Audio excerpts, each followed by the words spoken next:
जवाहर नवोदय विद्यालय में कक्षा छठी में प्रवेश लेने के लिए प्रवेश परीक्षा की तैयारी में जुटे प्रिय प्रतिभावान विद्यार्थियों, सुप्रभात। विद्यार्थियों, 16 मई को आपकी जवाहर नवोदय की परीक्षा है और उस परीक्षा की आप तैयारी कर रहे होंगे। इस चैनल के माध्यम से मैंने आपको पहले चयन परीक्षा के संबंध में वीडियो प्रेषित किए हैं, जिसका आपने लाभ उठाया होगा।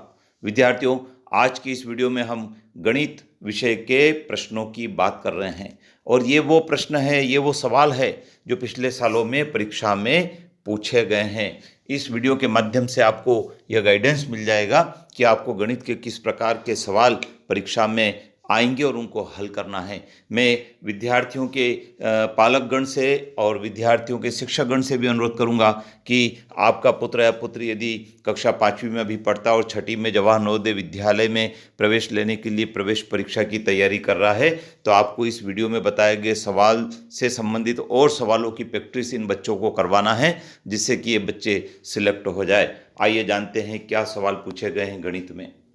विद्यार्थियों, पूछा है किस वार्षिक दर प्रतिशत से 3,650 रुपये का साधारण ब्याज 3 वर्ष पश्चात 1,314 रुपये हो जाएगा। विद्यार्थियों, हमको इस सवाल में दर ज्ञात करना है और दर ज्ञात करने का जो सूत्र होता है वो सूत्र लिखा है दर बराबर ब्याज गुणित 100 मूलधन गुणित समय। यह हमारा सूत्र होता है। तो हम देखते हैं सवाल में ब्याज दे रखा है 1,314 रुपये गुणित 100 बटा मूलधन दे रखा है 3,650 और समय भी हमको दे रखा 3 वर्ष। जब हम इसको हल करते हैं तो 12% हमारा उत्तर आता है। दूसरा सवाल देखते हैं विद्यार्थियों, जब 144.144 को 12 से भाग दिया जाए तो भागफल क्या होगा। विद्यार्थियों, 144.144 में 12 का भाग देना है, तो देखिए किस प्रकार से भाग दिया गया है। आप देख रहे हैं इसको हल किया है और 12 का भाग दिया है, तो विद्यार्थियों उत्तर आया है 12.012। पहली बार 12 का भाग लगाया तो 12 144 हो गया, कुछ नहीं बचा, उसके पश्चात दशमलव का दशमलव लगा दिया। अब विद्यार्थियों हमको 12 का भाग लगाना है और 12 का भाग लगाने के लिए हमने फिर से 12 144 को कर दिया है। तो विद्यार्थियों ये हमारा उत्तर आ गया है 12.012।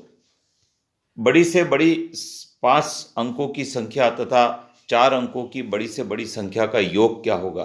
देखिए विद्यार्थियों, बड़ी से बड़ी 5 अंकों की संख्या 99,999 है और 4 अंकों की बड़ी से बड़ी संख्या 9,999 है। इन दोनों को जोड़ दिया है तो यह हमारा उत्तर आ गया है। और देखते हैं विद्यार्थियों, 5,000 रुपये का 8% वार्षिक दर से 3.5 वर्षों के साधारण ब्याज तथा 4,000 रुपये का 4.5% वार्षिक की दर से 8 वर्षों के साधारण ब्याज का अंतर क्या होगा। विद्यार्थियों, थोड़ा सा बड़ा सवाल है।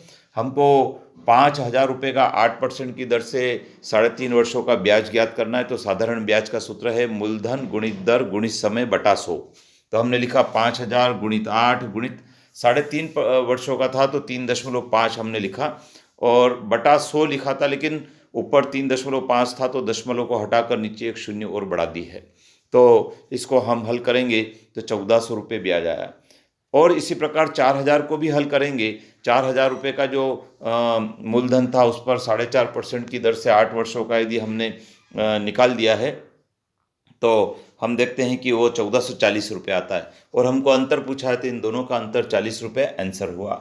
एक और देखते हैं विद्यार्थियों, गुणन 242 गुणित 3 गुणित 2 की घात 2 गुणित 5 की घात 2 गुणित 0 गुणित 4 का सरलीकरण करने पर मान क्या होगा।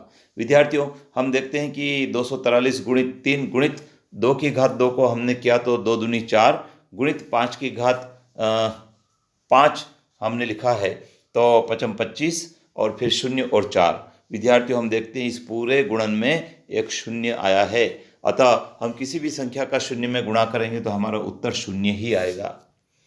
इसी प्रकार से ए ने 120 आम 4 रुपये प्रति आम की दर से खरीदे, इनमें 20 आम सड़ गए। शेष आमों को उसने ₹48 के 10 आम की दर से बेच दिए, तो उसको लाभ हुआ या हानि। विद्यार्थियों, 120 आम 4 रुपये प्रति आम की दर से खरीदे हैं तो उसका क्रय मूल्य आ गया 120 गुणित 4 480 रुपये। अब बचे थे 100 आम, क्योंकि 20 आम सड़ गए थे। और जो आम बच गए थे उनको बेचा है उन्होंने 10 आम 48 रुपये की दर से, तो 100 आम 480 रुपये हो गए और खरीदे थे भी 480 में, तो कोई लाभ हुआ न कोई हानि हुई। 120, 240 तथा 360 का एलसीएम पूछा है विद्यार्थियों, लघुत्तम निकालना है। तो देखिए किस प्रकार से निकालना है, बहुत सरल है और ये हमारा उत्तर आ गया है 720। और देखते विद्यार्थियों, 30 प्लस 3.0 प्लस 0.3 प्लस 0.33 प्लस 0.333 के बराबर, तो इसका योग करना था। देखिए योग किस प्रकार से किया, इसको लिखने का तरीका हमको सीखना जरूरी है और हमने उसका योग कर दिया है। इसी प्रकार से अगला सवाल पूछा है कि यदि 12,276 भागित 1.55 बराबर 7,920 है, तो 1227.6 भागित 7,920 का मान क्या होगा। तो विद्यार्थी इसका मान हमने निकाला है। देखिए आप ऊपर से एक दशमलव को हटाया है और नीचे एक शून्य और बढ़ाई है और फिर उसका हमने भाग लगा दिया है। तो भाग लगाने पर हमारा उत्तर आया है 0.155।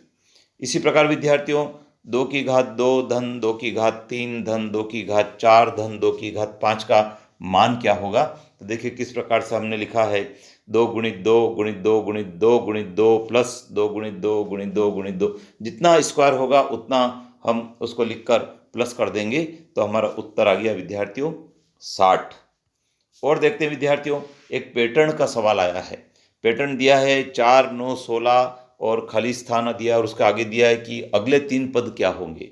तो विद्यार्थी इस पैटर्न को समझने की जरूरत है। हम देखते हैं 4 के बाद 9 आ गया तो 5 का अंतर है, 9 के बाद 16 आ गया तो 7 का अंतर है, तो 16 के पश्चात हम समान अंतर डालते चले जाएंगे।